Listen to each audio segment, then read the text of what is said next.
Il est un domaine de l'automobile où l'électronique n'avait pas encore trouvé sa place. C'est celui de l'injection en diesel. PSA dispose à présent pour son nouveau moteur DK5 ATE du système d'injection électronique Bosch MSA11, appelé aussi VP36.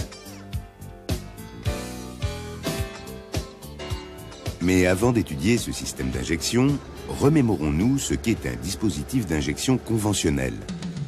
Il comporte une pompe d'injection mécanique, des injecteurs,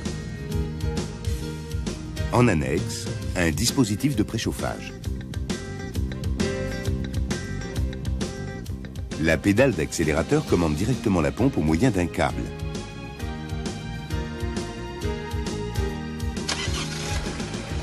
La pompe d'injection assure le ralenti à froid, le ralenti, la marche normale et la fonction stop.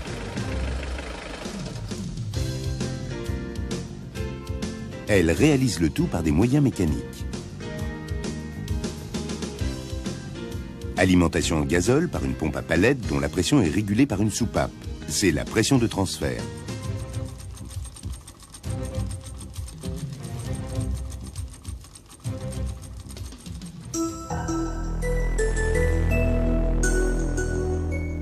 La mise en pression du gazole est assurée par un piston placé dans le corps de la pompe et qui se déplace longitudinalement. Sa course est constante.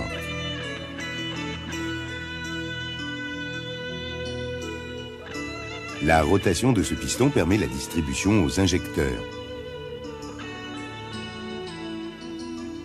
Le réglage du débit est réalisé par le coulisseau de dosage. Le début d'injection commence dès que le canal d'alimentation du gazole est fermé par le piston.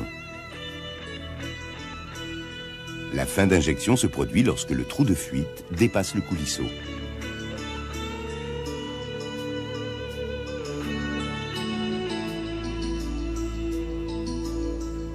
Si ce dernier est déplacé vers la gauche, le trou de fuite du piston est très tôt découvert et le volume injecté est faible.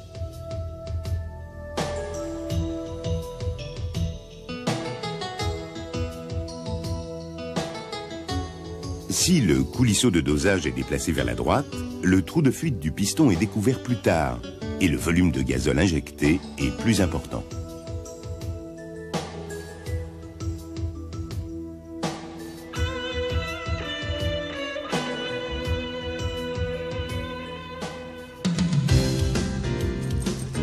La régulation du débit est assurée par un régulateur centrifuge et un régulateur mini-maxi. L'avance à l'injection est réglée par un vérin. La surcharge au départ à froid est réglée par un élément thermostatique. D'autres dispositifs peuvent exister, tels que le correcteur d'utilisation sur les moteurs turbo.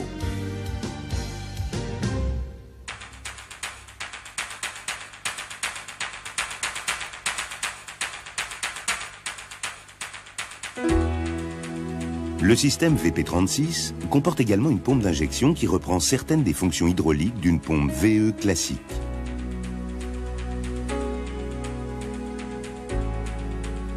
Alimentation du combustible par une pompe à palette.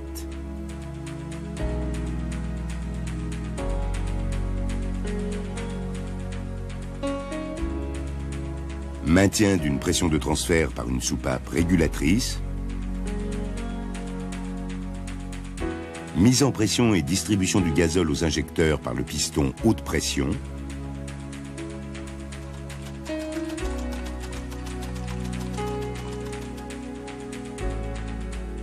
Dosage par coulisseau.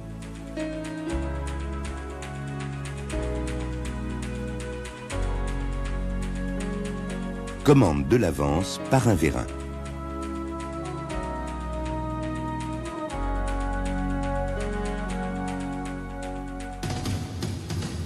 Le système VP36 comporte un certain nombre d'éléments nouveaux.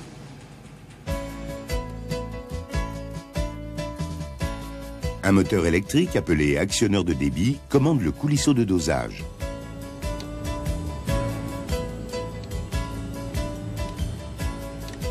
Au-dessus du moteur électrique, un capteur surveille la position du coulisseau. Un actuateur commande le vérin d'avance.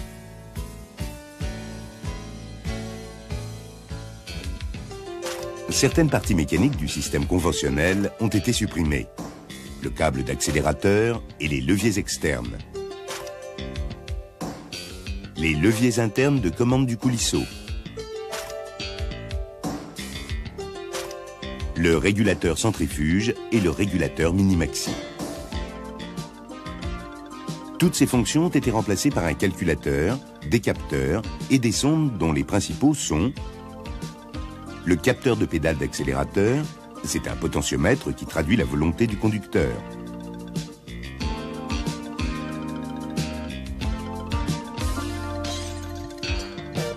Le capteur de régime, il transmet 4 fois par tour le régime instantané. Le capteur de pression de suralimentation. Le capteur de levée d'aiguille sur l'injecteur numéro 3. Les sondes de température d'eau et de température d'air.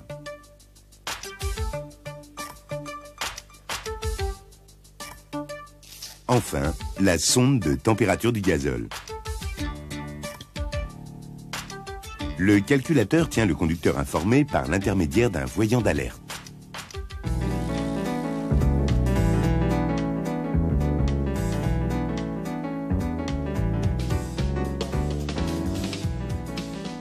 Le calculateur utilise en combinaison avec sa cartographie et l'information apportée par son correcteur altimétrique les informations fournies par les différents capteurs et calcule un débit correspondant. Il commande l'actuateur de débit qui déplace le coulisseau de dosage pour obtenir cette valeur.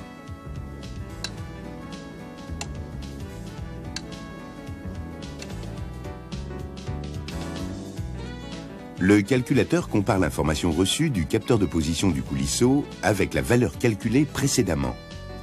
S'il y a une différence, il corrige la position du coulisseau, puis compare à nouveau.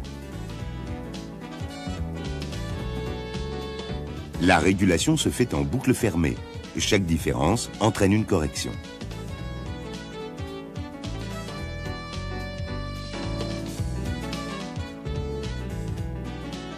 Ainsi, l'information reçue d'un capteur modifiera l'ordre envoyé au coulisseau.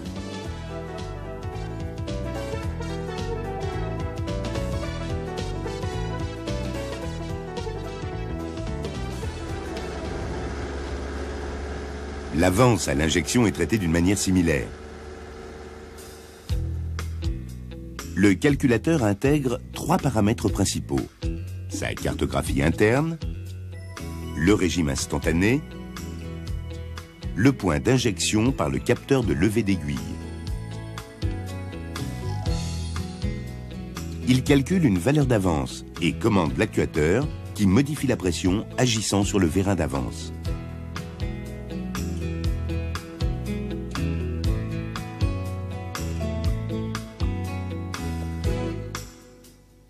S'il subsiste une différence entre l'avance calculée et l'avance réelle, le calculateur commande une nouvelle fois l'actuateur.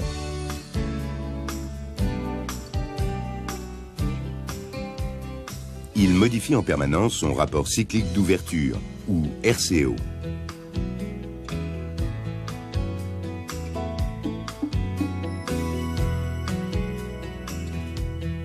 Lorsque l'on met le contact, le calculateur pilote le boîtier de pré-post chauffage et déplace le coulisseau en position de débit de surcharge au démarrage.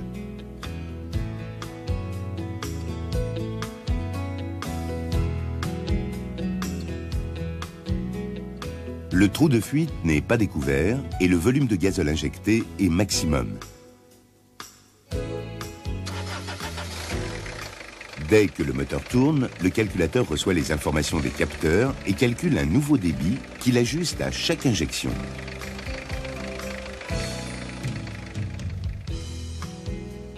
Le calculateur gère en permanence l'actuateur de recyclage des gaz d'échappement qui commande la valve de recyclage en fonction des différentes phases de fonctionnement.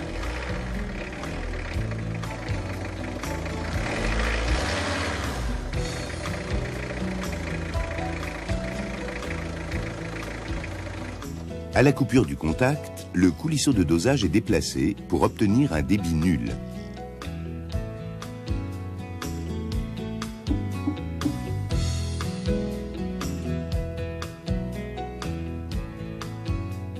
Dans le même temps, l'électrovanne de stop n'est plus alimentée et coupe l'arrivée de gazole. Elle est utilisée à titre de sécurité.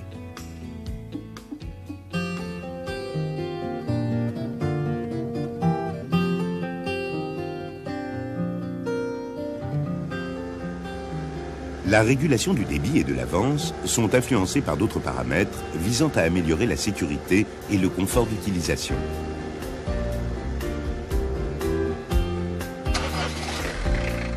Au ralenti, le débit est ajusté à chaque injection afin d'éviter les instabilités.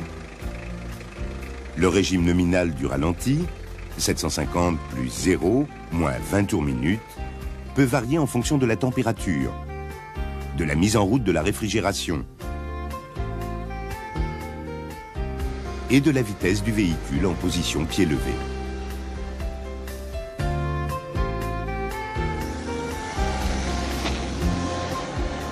En phase d'accélération-décélération, le calculateur gère le déplacement du moteur grâce à la régulation du débit.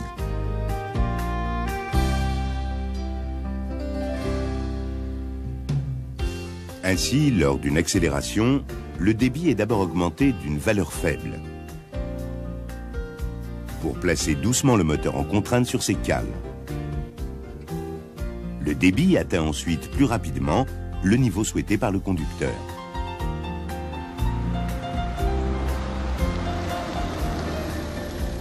En décélération, le débit diminue d'abord faiblement.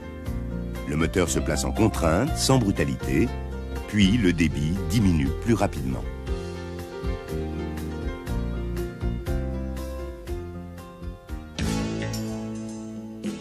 Pour des raisons de sécurité, le capteur de température de gazole diminue le débit maxi en cas d'élévation exagérée de la température.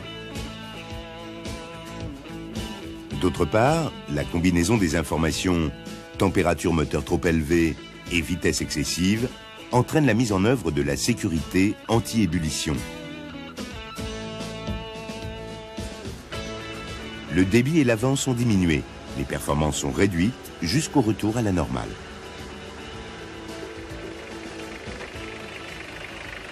Stratégie de secours. La défaillance d'un capteur est compensée par l'adoption d'une valeur fixe ne laissant pas le véhicule en panne. Le calculateur fournit des informations qui permettent le fonctionnement de l'antidémarrage codé,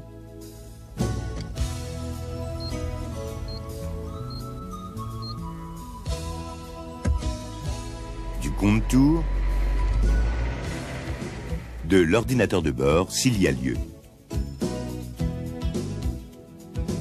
Il mémorise les défauts fugitifs ou permanents et conserve en mémoire les 5 derniers, avec priorité aux plus importants.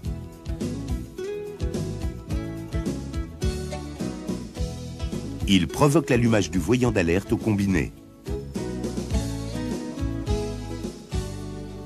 La prise centralisée de diagnostic permet le branchement du TEP92, équipé du boîtier interface IPC30.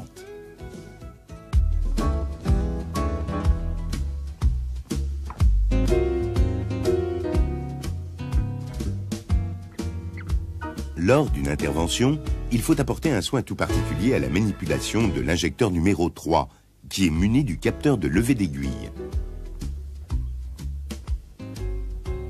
L'aiguille de cet injecteur est prolongée par une tige qui se déplace à l'intérieur d'un bobinage.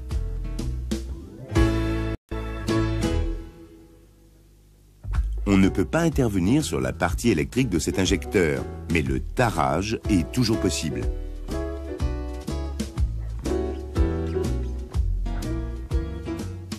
Une clé spéciale a été créée pour le démontage.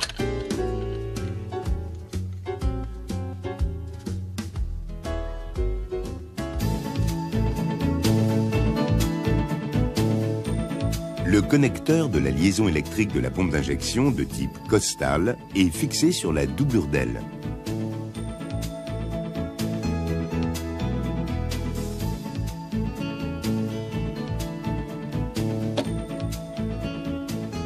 À la repose, verrouillez fermement ce connecteur.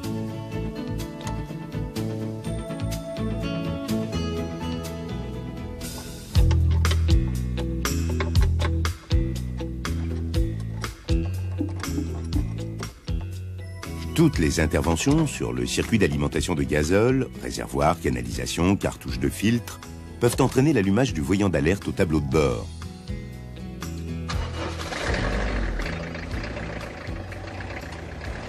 Et la mémorisation du défaut, régulation du débit. Pour l'annuler, faire tourner le moteur à 2000 tours minute pendant 30 secondes.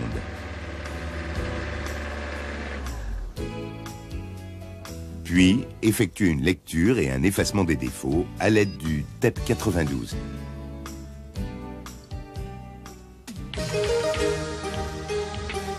Contrôle et réglage du capteur de pédale d'accélérateur. Il influence directement les performances du véhicule. Pied au plancher, contrôlez avec le TEP la tension délivrée par le capteur de pédale. La tension relevée doit se situer entre 3,6 et 3,9 volts. En cas de valeur incorrecte, déplacez l'épingle d'arrêt sur les encoches de l'embout de câble.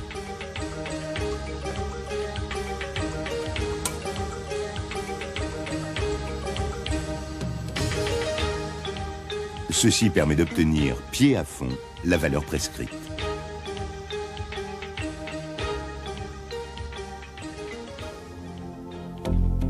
Contrôle et réglage du ralenti. Cette procédure est à utiliser en cas de perturbation grave sans code défaut mémorisé tels que bruit et vibration au ralenti, présence d'accessoires,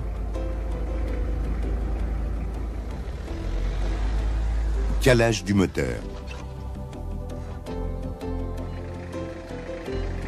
Suivre les messages écrans du TEP 92. La valeur nominale inscrite en mémoire est de 750 plus 0 moins 20 tours minute. Ce réglage permet, par pas de 21 tours minute, une variation de plus ou moins 63 tours minute.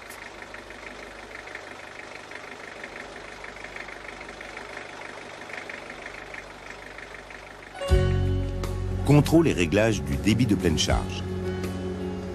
À réaliser en cas de manque de puissance, fumée à l'échappement ou consommation trop élevée. Suivre les messages écrans du TEP 92. Pour une valeur nominale de 100,3%, il y a une possibilité de correction de moins 4,7%.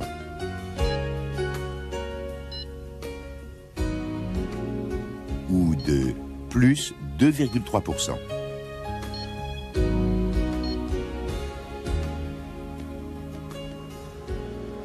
Ce réglage agit sur les phases de fonctionnement, pleine charge, vitesse maximale, accélération.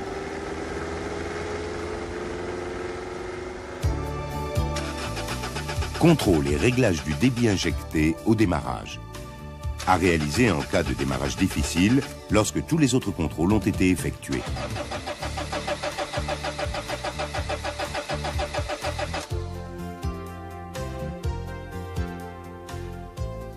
La valeur nominale est de 35 mg par coup, moteur chaud. Ce réglage permet une variation de plus ou moins 4,8 mg par coup.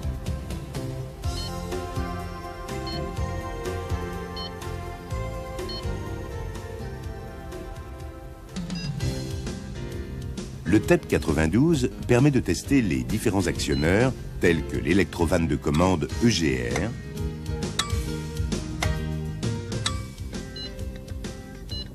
ou le boîtier de préchauffage.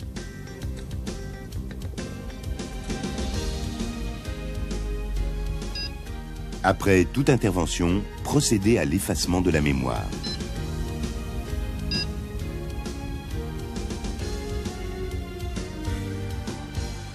Puis, effectuez un test routier avec le TEP afin de s'assurer de l'absence de défaut.